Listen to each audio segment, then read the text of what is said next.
Talking about musicians and cool things and stuff. It's the Holly and Josh Show.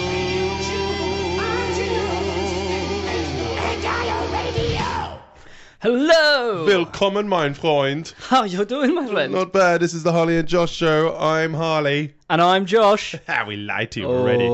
This week we're going to be talking about what possibly is going to happen to the UK music industry post-Brexit. Oh. Heavy. I said the word, sorry. Hefty. We're going to be talking about motivation and musicians and how we can stay motivated. Yes. Or be motivated in the first place. Plus, we've also got music from Stretch Soul Gang, Sink Your Teeth, and Ghosts of Mayhem. Great, we've got loads to talk about today. So if you have any ideas, any comments that you'd like to add, whether you're listening live or whether you're listening on the podcast, please feel free to email us or Facebook message us, or just comment in the post of this thing, whether it's on YouTube or whatever. Send a pigeon. Yes. Send a pigeon to IO Radio, South Street. You'll get yourself a slot on the show if you send us a pigeon. Yeah. If you send us an actual pigeon, it must be alive, because if it's dead, it's considered a threat.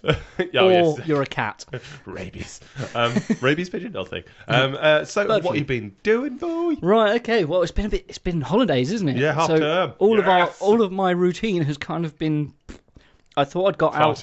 Yeah, I thought I'd got out of the school routine thing, because as soon as you finish school, the biggest and weirdest thing to get used to is you don't have a whole week off every 6 weeks. And you're like, mad, isn't it? I need to get used to this. Yeah, exactly. Where's the work coming from? Yeah. Also, I need to, pay my way into life. Exactly. So, but with kind of the way that Rock Project works, and I'm sure as well with you, with the schools that you teach in, then you do get a week off, kind of. Yeah. And it's never a good thing. Yeah, it's just kind of like, oh, God, what am I going to do with my time? Yeah. But it is quite nice to sort of stretch out. How did you spend your time stretching out? So well, most of the time I spent doing very little, because I had to have one of my teeth taken out, one of my wisdom teeth. What are your wisdom teeth? Yeah. So I'm now 25% less wiser. Less wiser. Well, as you can tell by the way I words. Yeah, so that was a thing. Yeah, it was weird. I came out the cinema, I was like, no. Well, that spoils where this is going. That's some good service. So they do that, just popcorn and tooth removals. They gave me some really nice drugs. No, I came out the dentist and my face is very numb, and I don't really fancy driving home with half a numb face, because I mean that's kind of a distraction somewhat. So I went to the cinema instead and watched How to Train Your Dragon. Amazing. And I was really, you love it because the dragon's called Toothless. I didn't think of that. Sorry, I thought you were being a genius. No, I wanted to go saying. The likeness is just remarkable. I wanted to go see the Uncanny Spider-Verse movie. Oh yeah. But it was movies for juniors. And they said I had to be accompanied by an adult, so I had to go see the How to Train Your Dragon instead. Self-burn. I always figure I got to get there first. Someone else would say it. It was the first thing I said to Rainer. Rainer's doing it. He's tweeting it. Yeah, I know. I knew it was the first thing I told him, because I knew he would make a joke if I didn't get there first. Of course. So I won this one. So we've kind of been a little bit less musical this week, really, haven't we? But I mean, you had a gig yourself, didn't you? Yes, I had a gig. With Chart Attack. We rehearsed Thursday night, which was a real shame, because it was a bit of a last minute change of plan. I was really hoping to go to the gigs that you did this weekend, or that you went to, whatever words happens. I participated. So we had to rehearse Thursday night. We had Nick Keeble on guitar, who was an absolute legend. Really nailed down, learnt the stuff that we rehearsed Thursday night. There were a couple of songs he's like, I'm gonna have to go and learn that. I was like, the gig's tomorrow, man. He's like, yeah, and he nailed it down. He was true professional, loads of energy, just in the pocket. Nice. And it was just great fun. So that gig was at the Trinity Sports and Social Club. Oh, great, yeah. It was a nice crowd. They got people up on their feet, really dancing. And it was really cool. It was really good fun. Yeah, I like that. I had to do it in the bar or in the function area. We were in the bar area, because there was a 40th birthday party in the function area, which was a bit annoying. What, did they have a DJ? Yeah, and it was loud. You can hear it right through that door. Yeah, those doors do not hold a lot.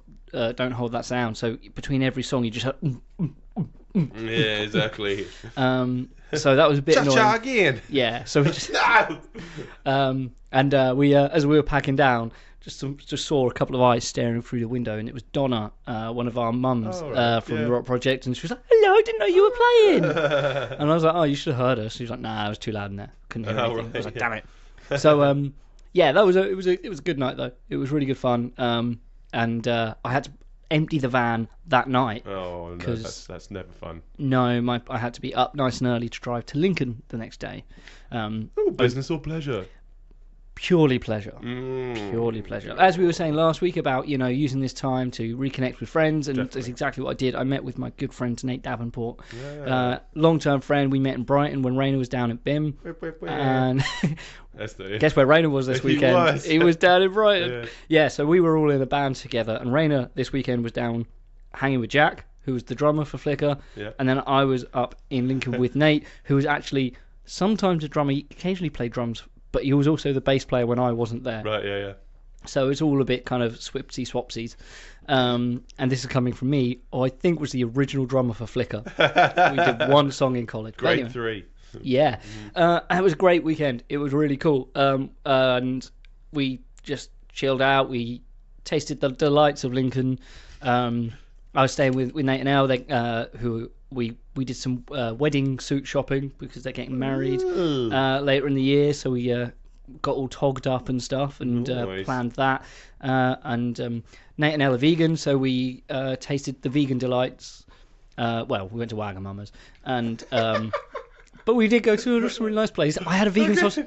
I had a vegan sausage roll from Greg's for the first time. Oh, what's the hype? Is it good? It's well good. Although I would say yesterday I had it warm, and it was all right. The texture's slightly different though.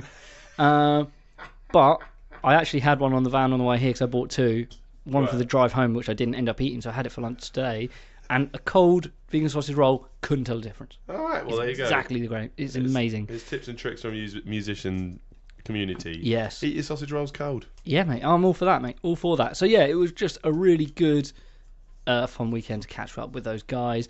We didn't see. We would look to see if there were any bands playing in Lincoln, but there weren't any sort of bands that the guy said were sort of representative of the scene. So. Yeah. So we ended up just going to a club and chilling there for a bit. It was a place. Why did I just imagine this as like a Puff Daddy music video with you guys just in like the club? It's actually a gay bar called Scene. Oh, cool. And I was SEEN. SCENE. All right, so it's just Scene. Right. Just it's full of Scene kids. I saw you at Scene. Good grammar. I seen that you guy saw Scene said. Lisp. Yeah, it was quite cool. Actually, I was chatting with a guy with Nate because they were playing loads of stuff from the Rocky Horror Picture Show. Amazing. And Sweet Transvestite came out. Everyone went mad because there was a lot of trans people Another horrible there. thing for Jonathan Ross to say. Rocky Horror. Sweet Transvestite. Talk to me. So, and I was like, everyone's really into it and it's great. And I said that the first time I saw, and the only time I saw the Rocky Horror Picture Show, it was like I was watching it with someone we didn't really expect. We didn't know what we were getting ourselves into, and we kind of were like, "Oh, this is a lot to take in." I think I need to watch it again, knowing what's coming, and to be able to enjoy it a bit more. That's wonderful. Because that proper weird 70s humour. Yeah. Like kind of similar to the Carry On films at times, where you're just like, so tongue in cheek. Yes. It's just going to burst through, isn't it? Yeah, that's it. And so that's on my list of things to watch in the next 2 years. Frankie has demanded that at some point I dress up as Frankenfurter. Yeah. And gets full on Tim Curry with suspenders and for anybody who knows Barnes Courtney, that was my introduction to him. First day of college, him performing. I don't know if he was dressed up, but in my mind he certainly was.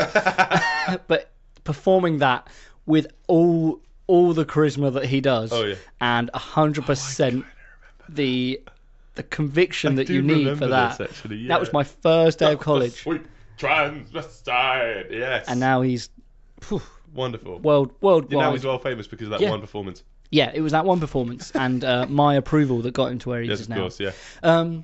I did this thing on the way driving home. Okay, right. I don't know if you've done this. You probably have because you're a musician and you write and stuff. And stuck in traffic on the Cambridge Junction thing that's all slow and I had no idea for a song. Go on. And I was like, okay, right.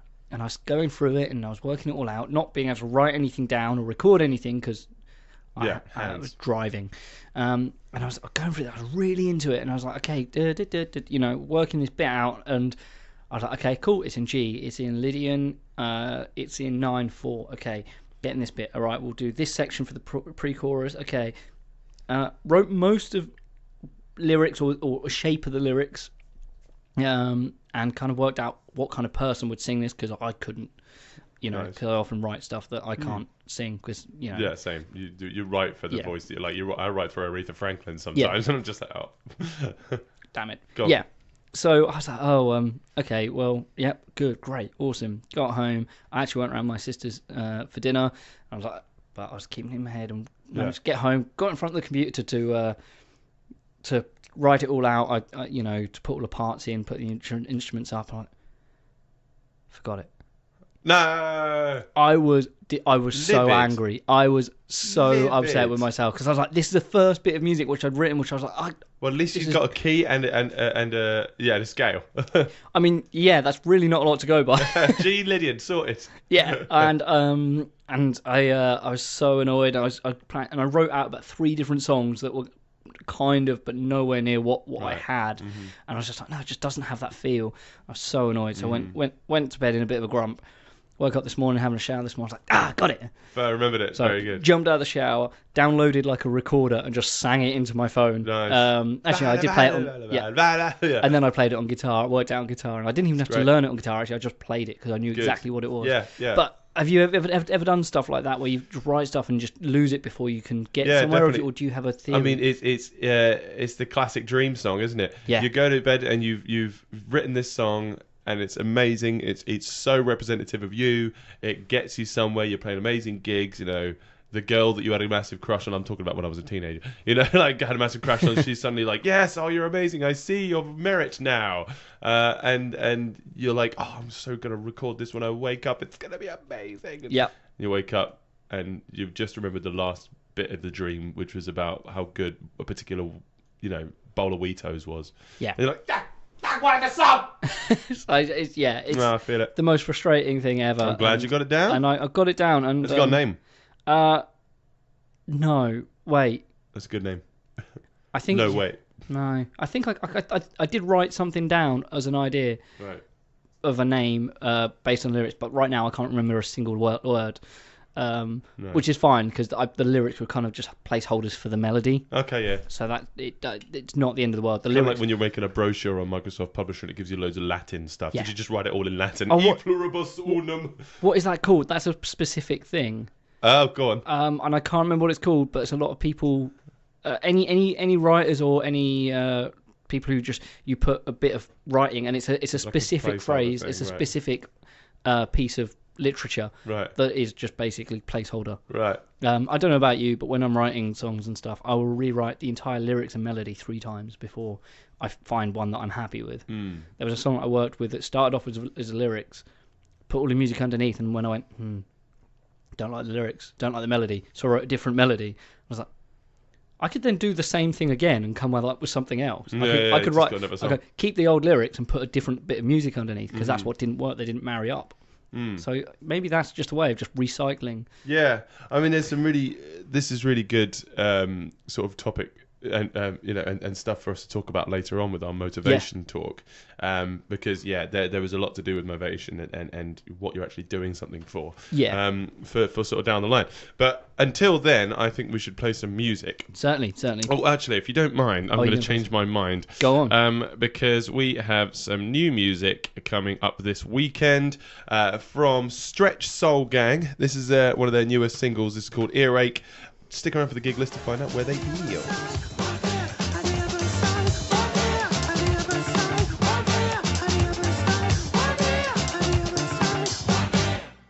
That was Stretch Soul Gang with Earache. Nice. Very tight band. I've seen them live. They nail it every single time. They're playing this Saturday, the Three Wise Monkeys in Ipswich. Great. So stick around. I'll be there. I'm gonna go along to that. I think they got some DJs as well, and I hope it's Dan Lee Harvey, but I don't know. I'm gonna check it out. I don't know about you, but Earache, because it's written as one word, it looks like Irachi. It's like a sauce. Yeah. Spicy. So, mate, What are you up to? it was half term, so, I still filled it up with stuff to do. Yeah. That's the great thing about when it is a week where you're not teaching. There's so much time that you can spend, where you'd usually be teaching, planning what you're going to be doing for the next term, and also what's going to be happening. A lot of the time the band stuff does have to just take a back seat when I'm doing a lot of teaching, because people's learning is more important. A lot of the time it gets put above a lot of things. So it was kind of like going back over plans for the rest of the year, more festival applications and things like this. I mean, if you guys listening in are wanting to get festivals, you need to be on it like now. If not, you should have been on it in October. Usually October is like when things sort of start brewing, and when they start kind of getting around to things, because obviously things just get booked up real easy, and especially at the beginning of the year, everybody's like, right, my New Year's resolution is to play more festivals. So immediately these places get flooded with emails and correspondence that they have not warranted. So they're just like, oh god. Have you got many booked? Any? Yeah, some nice ones. We're going to Cosmic Puffin. We're going to do ones that we can't disclose. We're going to do Scarlet Festival. We're going to do Bures. We're going to Bures Music Festival. And we might be doing some stuff up in Scotland. There's a couple of ones that are interested in having us, which is really nice. Nice, man. So we're going to be all over the place. Hopefully some in Europe as well. But we'll get on to why that might be a difficulty when we talk about Brexit.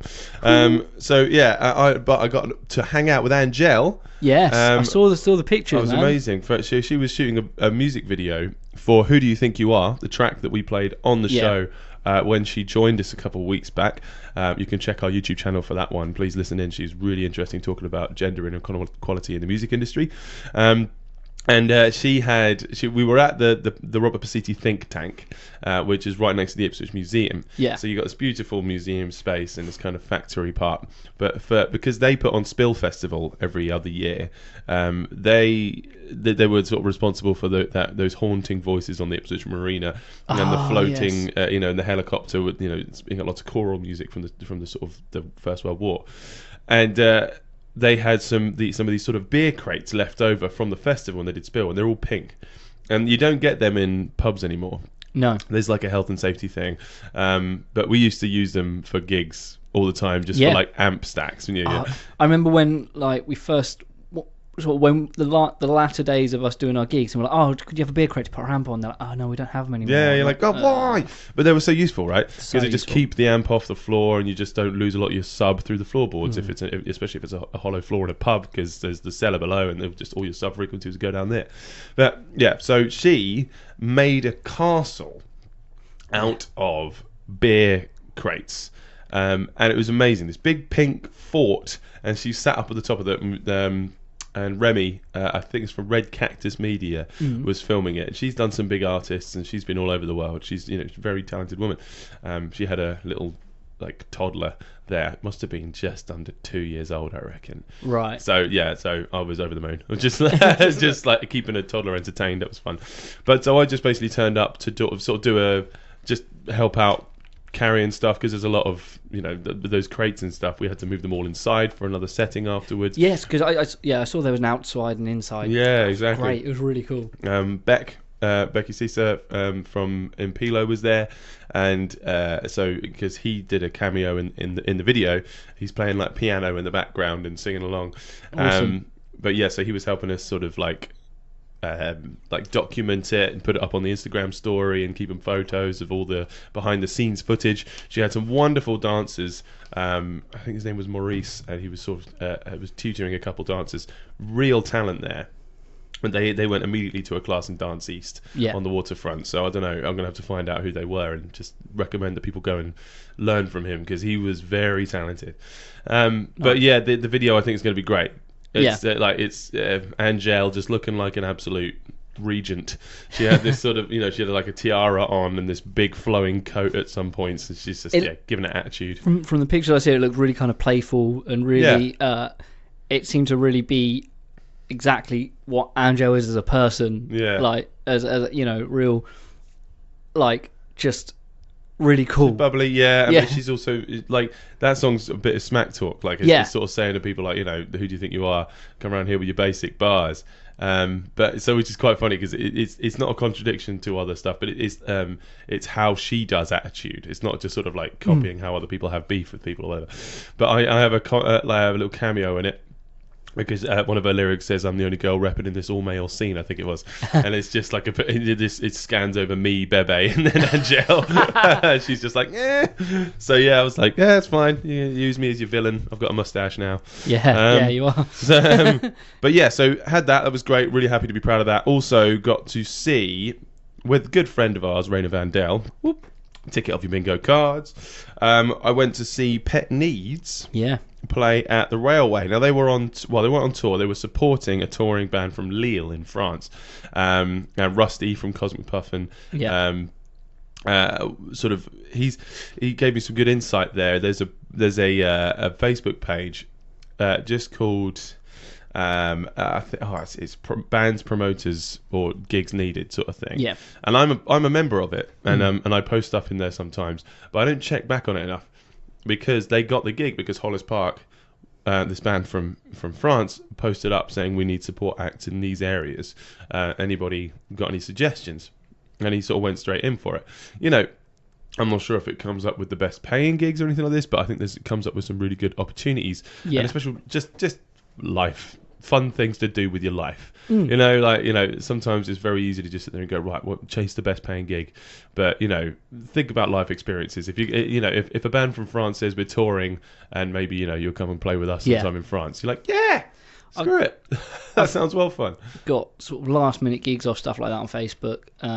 Some of them, a lot of them being function gigs, but it's been a case of, we need a band for tomorrow. Is anyone about? It's in Norwich. And I've gone, well, I'm not doing anything tomorrow. I could do with a little bit of money, but I don't think to go, I'll do it if it pays this well. It's just like, yeah, I'll do it because it's a challenge. I've got 24 hours to learn a set, and I like that kind of challenge. Yeah, stretch yourself. Yeah. Like a soul gang. I see what you did there. But yeah, so I'm wearing my Pet Needs t-shirt right now. Loving it. I'm gonna be repping this as much as I can. Hollis Park were really good. I think they brought their own PA with them. Okay. And it's this little RCF system. It's very compact. And it was because at the Railway, I don't think it's the same PA that they use at the Railway. They've got an RCF system, but they're not. It's far from compact. This one is very, very small. I mean, you know, the sub itself. I'm trying to. I mean, it didn't come far off the ground. It would it would have, you know, pole mounts so you can put the tops on. The tops, I mean, they look like the size of a cereal box.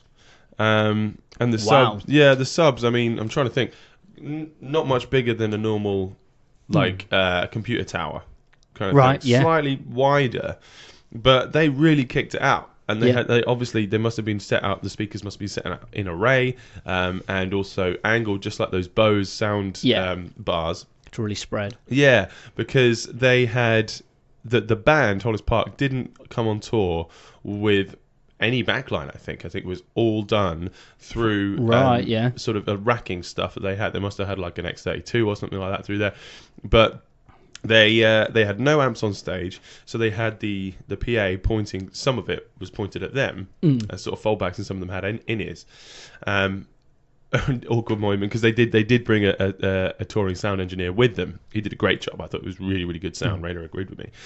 But on the second, you know, after the first song, you only noticed after they finished playing that the click for the drummer was coming through the front of the house. And it took him ages to try and figure out where it was coming from and how to turn it off, the poor guy. They were like, that is not part of the show. I'm very sorry.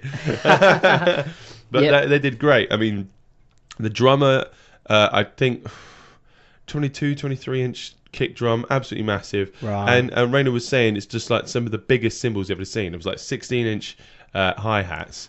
And the ride itself, I think, was like 23, 24-inch. The bell was just massive on it. So he, really talented drummer, really talented. I was likening them a little bit to like In Me meets Alexis on Fire, with a little bit of Deftones in there. So yeah, they have, but female singer, female-driven vocals. Off the top of my head, I'm just going to do the lazy Paramore comparison. But it's because she had a similar power in her voice Yeah. to Hayley Williams. She That's wasn't never a they bad didn't thing. sound Hayley like Williams them. So isn't- she's a very good singer. So yeah, I think they did a really good job. Pet Needs. I mean, it's a Thursday night, so it wasn't sold out, but there was a good crowd there. The people that were there really wanted to be there. You know what I mean? Of course, yeah. And they played it like it was Wembley. Right. They nailed it. They were so good. Raina and I were just, enthralled by them. Johnny and his brother and the other two guys, I can't remember what they're called. All four of them were playing hard. As if like it was, a very important gig, which as an audience member you really appreciate. Because they were sweating by the end of it, but they really had the crowd's admiration and undivided attention. He would come off stage while the guitarists are tuning, and he would just talk into the audience off the mic because you could hear him. It wasn't so crowded and people talking so much that you wouldn't understand what he's saying. Comes up with great stories about the songs he'd written, and being quite honest about certain ways the songs are written instead of just sort of saying, "Oh, there's this great romantic story that I could tell you." Yeah. So yeah, That sounds great, man. think they did a Sounds really, really good gig. For the weekend, I had no gigs as Frankie whisked me away to a beautiful place in Norfolk. We went away for the whole weekend, just her and I, just like you said, just finding time for people we love and the people closest to us. And yeah, we've come back really happy and just ready to go. Nice, man. So yeah, bring it on. Bring on the week. Bring it on. Right, so I'm going to play some music before we get onto the music news. This song is by Sink Your Teeth. They're playing this weekend at the Smokehouse. This track is called Substitutes. They're from Norwich. Check it out, mate.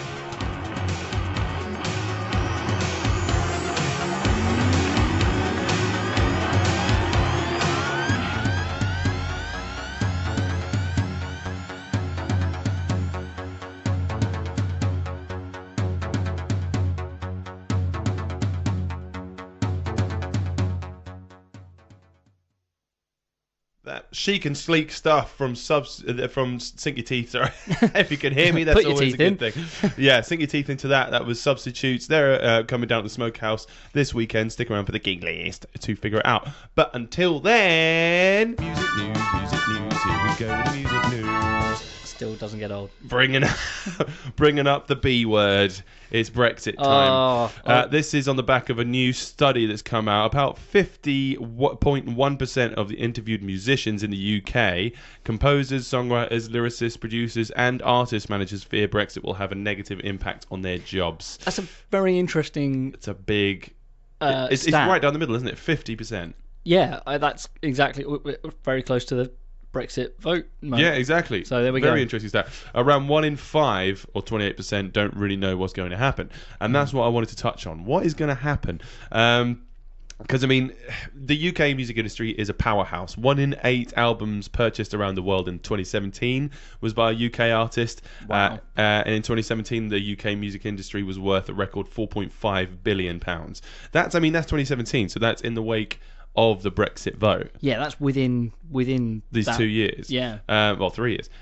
So, people have been uncertain, but they are still investing in the UK music industry, whether it's going to carry on, or who knows. But the export revenues of British music grew by 7% to a new high of 2.6 billion. The O2 in London was the world's most popular arena that year. Oh, wow. And famous acts like... it's the thing that people are travelling to the UK to go to a big show at the O2 in London is a big driver of our economy, especially as musicians. So the fact that there may be limits on that's not the best case scenario, is it? So less people will be travelling here because visas will be difficult, or just getting into the country will be harder. Big acts like Rod Stewart are calling for a second referendum, as well as the Beggars Group, XL, Rough Trade, and 4AD issued a warning over the effect Brexit could have on emerging artists, specifically with regards to restrictions on travel for staff and artists, tariff costs. So if you wanted to send your stuff abroad, like sell merch, you're going to have to pay for the tariff, duties, and withholding taxes on royalties because we're not working under the same laws. So that'll be really quite difficult for people like us. That's been my main issue with it, is the fact of how difficult is it for us going to be to tour over there on mainland Europe, and also to be able to sell our merch there. What have been your kind of main worries with this? My worries and concerns is not only for the amount of it's musicians coming into the country, but musicians going out of the country. Like you say, there's a lot of British artists who are known internationally, not only sort of in the mainstream, in the the top of the charts, but all the way down. And it's going to make touring that little bit harder. There are still bands who do US tours and do tours outside of Europe, and that won't change things as such. But it's just like it's so easy to go over to Europe now and to do music stuffs. Yeah, but it looks good for your CV, doesn't it? If you've toured in countries other than your own, I mean, so that might be taken away from the next generation of musicians. In that regard, I've told this story before about with Scroobius Pip. He's based down in Essex, but he did his first 20, 30 gigs up north. Right. Because up north they went, oh, he's from London, he must be good. Right, all this way. And then after that, they went, well, he's done loads of stuff outside of London. Yeah. So he very smart. So it's the same thing. Like if you're trying to tour in different countries, if they say, well, you've gone over to France. I mean, it's just the next country over or whatever, but you still toured. There's a difficulty here also. PRS, the main royalty collection society in the UK, they actually expect the current protection on sound recordings to remain the same. So not really to change. But UK music copyright law changed in recent years to fall in line with the EU directive that was approved in 2011. So we do have rights laws that are quite aligned with the EU. So protection on sound recordings were increased from 50 years to 70 years. So the EU has helped us with our copyrights, so whether the PRS are able to keep that the same will be really good. The British phonographic industry, or the BPI, says that a strong agreement with the EU is required to ensure Brexit does not negatively impact Britain's musical imports and exports, because that was a great thing that happened in Ipswich the past couple of weeks. Cad Taylor and a bunch of guys from Ipswich Community Media have been working with sort of acts that have been linked with the British Museum, and getting sort of people from Syria, from Africa, and lots of people that live in the UK and have grown here and nurtured their music here, but they still have their influences from their country of origin, and they were recording them just for library music, of just sort of like listening to music from different cultures that have been affected by our own culture. And that's things like this which are so invaluable to a music scene, of having outside influences, not only from outside of our town but outside of the UK, which would be greatly affected in the future, the far future, with less people from immigrant backgrounds coming here and sort of adding different flavors to our music, which is already turning people away. Apparently the permit system and sort of the visa system has already gotten people that were supposed to be coming over to festivals this year saying, no, I can't be bothered, there's just too much paperwork involved. I've got so much written down here, man. I mean, I'm never going to be able to get through this, but it's just things about extra tariffs, duties, tax withholdings, and royalty payments. It translates roughly to a lot of basically additional paperwork, additional costs and headaches for artists and their teams. Yeah, because all that ease of, I say, borderless travel is makes life very easy, and that's gonna be a thing. And it's also I'm never sure what the social will change as well. Do you think Brexit might cause a change in the dynamic of the way that we write music? Will have inspiration in terms of that on that regard, which might mean some good things or whatever. So I mean, there'll be more protest songs maybe written. There's already a rising concept albums and things like this happening. So Reformation of Rage Against the Machine, yes please. Yes, thank you. So I think the shining light in this will have to be things like the Musicians Union, trade bodies that are out there that there to help people that are confused by this kind of situation, because not all of us are politics geniuses. So the Musicians Union is campaigning for the government to guarantee a simple, cheap and admin light EU touring visa for musicians and performers, a petition for which has been signed by over 15,000 people. I think they could probably get more than that. This option is preferable over the reintroduction of the Carnet. So that's kind of like the government's thing at the moment, a legal document that shows you can temporarily move goods such as musical instruments outside the UK. The ATA Carnet that covers 70 countries currently costs 325 quid, plus a deposit. That may not sound like much for like a major artist, but like people like us, 300 quid.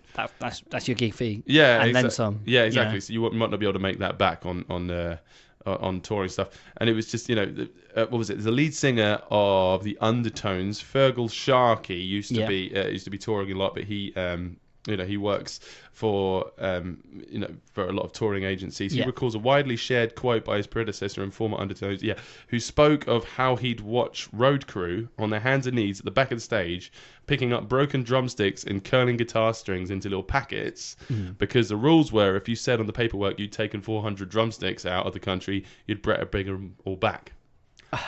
Yeah, even if they were all broken, Sharkey explains. I have stood and watched them steam with fury while some belligerent bureaucrat made them unload a 40-foot Arctic trailer to count the number of speakers. Do we really want to go back to that? That could be post-Brexit. Yeah, let's not go that. Please no. I'll sign for that. No, thank you. But yeah, so I think if you're a musician and you're confused about this and you want some more information, I think get in touch with the Musicians Union would be a really good idea. And the future doesn't look particularly great right now. No. But I think there are loads of workarounds that we can do for independent musicians. I think we'll get there. Yeah, we'll find a way. Yeah, mate. Life finds a way. There it is. Shall we... Yeah, mate. Go on. Oh, shall I do it properly? Go on, put it up properly, will you? There we go. This morning. Jingle. So, Harley, this is what you teased last week. Yes. Motivation. Such an aggravation. I don't know the next line, damn it. So, yeah, motivation's a real thing. I've been struggling. Something I've been struggling with a lot recently. I have... My life, world, whatever, has changed in certain ways, and it can take the wind out your sails a little bit. Yeah. But I'm desperate to sort of be writing and to be pushing the bands and to be sort of furthering my musical world. But just finding that motivation, and that can be a real challenge sometimes. I don't know if that's something you've... Oh, definitely. I think everybody does. Any really. creative individual can find, can relate to you. And that point is just like feeling like you want to have an output that is representative of who you are. And when that isn't coming, because of motivation, is just going to harm your motivation even more, because you're like, what's the point in getting up and going because I'm not getting it out? Yeah. But yeah, what are your thoughts on it? Well, I chucked this out to my Facebook crew. Ooh, Facebook craw. Side note, Motley Crue, when they first, because they've got the umlaut, when they did a gig, I can't remember where it was, but like when they were first touring, they had people in the crowd, Motley Crue, in like Europe. So yeah, Andy Hopgood had a very good point. She said she goes to see players perform. It's very inspiring. When she sees bands or artists doing it right, and it inspires her to practice. And that's another thing, actually, inspiring yourself to practice. Yeah. Because that can be a real slog because it's a long process. It's not an immediate payoff. Yeah, definitely, man. Just little things like that. Yeah, it's the thing is, it affects everybody. Big artists, small artists. Brian Wilson reportedly was like, just used to stay in bed for days and days and days on end. Brian Wilson from the Beach Boys, the genius behind it, who was, and still would come out with those amazing things. So he became completely buried by this motivational pit, and still managed to come out with it. So there's a light at the end of the tunnel. Certainly. But it's the difficulty, I think, is finding motivation when you actually need it. That's it. Because it's all good when you're sort of like you're up in the morning, you're like all motivated times, but then you gotta go to work. Yeah. So you get to work and you've got a song stuck in your head, and you're like you said, you don't have time to put it down, and that's when you've got the motivation. It's just already there. But when you get home after you've just been working or just doing stuff that isn't to do with music, that's when you need the motivation. Is when you're like, I'm knackered. Yeah. So, and then you either forget it or you just weren't at the time of sort of having it down. And so also finding the motivation to do things that not necessarily you want to do, but like the slightly less creative sides of doing writing, or the boring parts. When it comes to writing up an advert, or writing up an email to a venue to sort out, and those are not the fun stuff. They're not the musical bits that you want to do, but they kind of have to be done if you're a working musician. So you'll have come up with a great song idea, then you've got to do all that stuff, and then by the end of it, you're like, I don't feel like getting anything out. But so I think a lot of it has to do with self-doubt. Oh, definitely. So it's kind of, so I think what we need to be doing, instead of just talking about how bad motivation is for musicians, is talk about how to get out of it, how to get out of the motivational pit. So a couple points I've put down: use self-doubt as a self-analysis rather than sitting there going, just being down on yourself. Like, just go, yeah, because that's the times when I'm sitting there going, oh, why do I bother? I can't do this particularly well. I can't do it like that person. Instead, I'll be sitting there going, okay, so what is it about me that I need to make better for it to work? And that also, when you suddenly click in your head of something that would, a process that would help you out, makes you go, oh, I'm going to do that now. And then it gets you motivated. There's one thing that I heard, there's a kind of a podcast about self-help that I listen to, which is really quite useful. And it's just three guys talking about how they get through their just struggles. And one of them says that, when he gets into doing things that he doesn't want to be doing, like he finds a really unhelpful thing is he'll look at his phone every 3 minutes. He doesn't like doing that because it's not healthy. It looks rude, and it's kind of a coping mechanism for the stresses of life it doesn't need. And he starts off from just every time he does that, he's aware. He goes, I'm looking at my phone. I don't need to. I'm looking at it. Don't get annoyed about it. Don't try and get upset about it as much. But the sooner you can identify that something that you're doing or something that you're not doing, you acknowledge it, and then you can go, okay, well, I've done that lots this week. That was actually a point I wanted to hit on is anti-productivity triggers. So there are certain things that we all do that just trigger us being slovenly or not bothering with stuff. So like getting your phone out every 3 minutes, because you just sit there, you're just scrolling through Instagram or Facebook. There's no point to it. Watching a TV show, if is actually getting you anywhere. I've been watching Black Sails. I absolutely love it, but I binge it and I've done nothing. It's bad. Slumping down on the couch as soon as you get in from work. If you're if you wanted to do some music that night, don't just sit down and go, I'll have 5 minutes before I start it. Just get on with it. As me and Elle were talking yesterday about gym motivation. Yeah. And they were saying that's another one. Live healthily. Yes. Yeah. If you live and eat healthily. Certainly, I find I'm a lot happier when I've eaten exercise. Good food. Yeah. But if I've now moved to a gym in Felixstowe, which is actually less productive because I get home, pick up my gym stuff, but once I'm home, it's harder then to leave the house. So now I always keep my gym bag freshly cleaned in the van. Nice. And I finish work and I go straight to the gym. I don't go home first. Smart. If I go home, it's an excuse to not sit down. Yeah. And just as soon as you just go, then you're just deflated and you're done. Drinking water. I found drinking water just really has helped me just to feel a little bit less congested all the time. Yeah. And just it stops me slumping. I actually find just getting dressed or dressing well can really, really help you. I was watching a video earlier about a man. I've forgotten his name. I'm going to find out what it was. But he was saying about how a well-fitted suit is kind of like your motivation. A badly fitted suit even. If you just put on a badly fitted suit, and at first it just feels tight and not quite right, but you still look good, right? You kind of get yourself into the mode of, okay, this is, like being motivated doesn't always feel comfortable straight away. You're sitting there just going, right, okay, I've just got to do stuff, but I don't want to, and you're just kind of slouching away from it. After a while, your posture will get better, and you'll just start to get warm into this kind of new situation you're in. Yeah. It was linked into sort of basically like acting like somebody. Act as if you are a big deal. Yeah. Okay. Not so much in a way that you're being a douche to people, but that's a lot of the time what's helped me is to sit there and just kind of expect that putting hard work in is going to get you somewhere, and putting the doubt that is is certainty out of your mind, and just be the big shot you think you are. Yeah. If you're being a douche and you're hurting people along the way, don't do that. Because they're going to see you on the way down. And that actually does touch on another point that I was going to make. Actually, do you ever suffer from imposter syndrome? How do you mean? So imposter syndrome is the feeling that you're not qualified. You're phony. Yeah, that you're not qualified to be in the job role that you were in. Phony. And you're right. And I get that a lot, and I know a lot of people who have that, and it's so common. Yeah.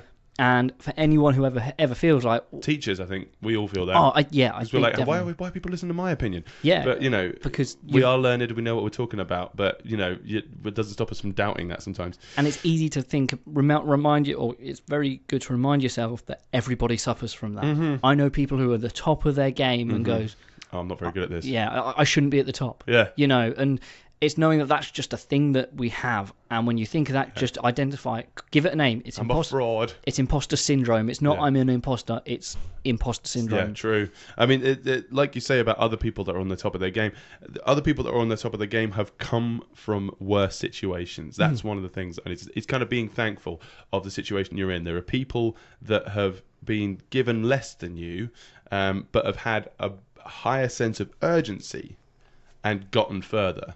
So, they may not have had, they might have come from a broken home. They may have gone through some serious hardships. I'm thinking of Eminem right now, and they've come out on top because they've just had a sense of urgency. And I think there is, instead of sitting there going, tomorrow, I'll do it then, it's urgency. You've got to sit there and think, okay, I could die tomorrow. Yeah. And I wouldn't have achieved anything. So if you live like that, it's like my big break could come tomorrow, or it could come now. Yeah. Then the urgency's there. You're like, okay, I've just got to get on with this, right? Yeah, definitely. Any other sort of suggestions anybody else who might be listening have, or any stories you might have that you've got onto these situations? Yeah. There was one little anecdote I heard from local dude Ed Sheeran. Oh yeah. Which I thought was actually really, really, really good. It was a young kid, but it was in an audience. I was watching an interview from him ages ago. Said, "Do you have any advice for any young musicians?" And he was just like, right, perform. Not like he didn't say it like that, but he gave a great analogy. Was if you've got to get bad songs out and done before you can come out with good songs or a good show. Do a bad show after a while you do good shows. He said it's like turning on a tap in like a dodgy place that hasn't been used for a long time. You turn it on, there's going to be a loads of gunk and sludge that comes out at first. But if you leave it running, after a while, clean water will come through. After a while, there might be the odd gunky, sludgy bit come through, but most of the time you've got clean water and you've got something to work with. Yeah. So, you've got to clear it out first, basically. That's it. I think it was Russell Kane said the difference between a good comedian and a bad comedian is a good comedian has died more times than a amateur comedian has done. Yeah, that's great. Exactly. You will die. You will have your bad days, and you know that those bad days are to make those good days better. But if you get productive, you get motivated, and you start doing it immediately, then those bad times will go quicker. Just get that bit done, and then you're clear sailing. You're laughing, clear hearts, bright futures. Never lose. Wild Young Hearts. Yeah, man. So, all right, mate. That was quite fun, wasn't it? Talking about motivation. Let's think about instead the next part of our beautiful show. What are you doing this week, Harley? So I've only got the one gig myself. With you.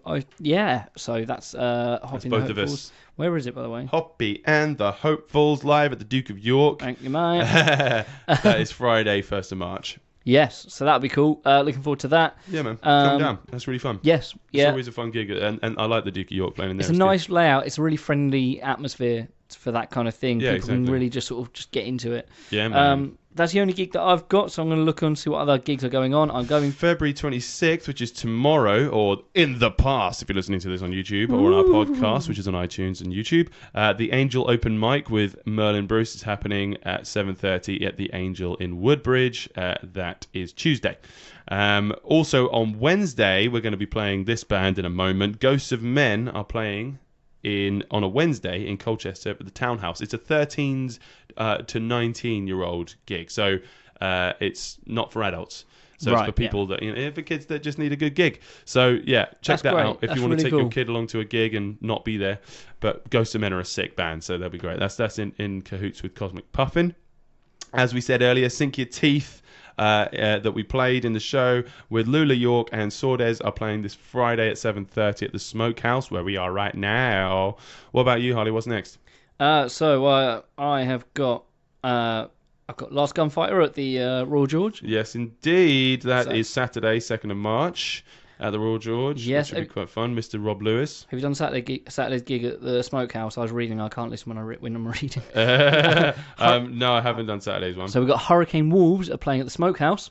Yeah. Which, Who are they playing with? That's a very good question, which I will answer very shortly. So they have got Banco, Flames of the Lizardbirds. Wow, that's pretty cool. That's a pretty cool name. Yeah, I like that. Flames of the Lizardbird. Also on Friday, 8 o'clock at the Brewers Arms in Ipswich, Lost Revelation are playing a gig for Mind. Guess who is supporting? Who's that? Harmless Crossfire. Awesome. Amazing students from the Rock Project. Check them out. They're very talented. Cool. But we are a bit biased. March the 2nd, Saturday at 9 o'clock, who we played on the show earlier, Stretch Soul Gang. Yes. That's at the Three Wheels Monkeys in Ipswich. So that's with DJ support. I'm hoping it's Dan Harvey.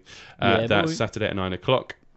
Cool. Also at the Coda in Colchester, we've got Hobo Chang. Polly Haynes is their bass player. Nice. And Pillbox are also playing at Coda in Colchester Saturday at 9 o'clock. We've also got Keith Sadler Presents on Sunday, which is at Arlington's. He's got a new thing. He had it with Jade Made Jean last time. Yeah. This is Phil Jackson this time. Nice. Good friend to the show, good old Bean. Jill Faxon. But that's all his. It's all his. He's fax, son. He is playing all his original stuff, so his singer-songwriter stuff. So that's stuff that I've played before, and yes, he's a talented bloke. Nice. Also Sunday, Holly D. Johnston from Backwater Records is playing at the Arbor House in Ipswich. Nice. Sunday at 7 o'clock. I went past there the other day. I didn't know where it was. I was like, oh, it's there. Like, what is that? And also Sunday at 3 o'clock, Homebrew, Mark Stewart. The genius himself is playing some blues and roots at the Blacksall Ship in Woodbridge at 3 o'clock. Lovely place. So that's that bit done. Cool. We've got to touch on the Facebook game this week. Yes, there were some brilliant ones. Yeah, well, we've got to be and I real quick. I mean, these aren't necessarily funny things, but just people who had, you probably would have worded it better than me, but write your name out in band names. So in the comments, write a band name for each letter of your name. And tag them if you can. If anyone, and anybody who can do like only original bands, only local bands, that would be amazing. Yeah. I want to give a quick heads up for John Parker, or Spoony, promoter and podcaster extraordinaire. He actually started off it, so it's Spoon. He's put Spoon as the first band. Great. Of course. Pantera, Opeth, Ozzy Osbourne, 9 Inch Nails. That's great. You get bonus points there, boy. Yes.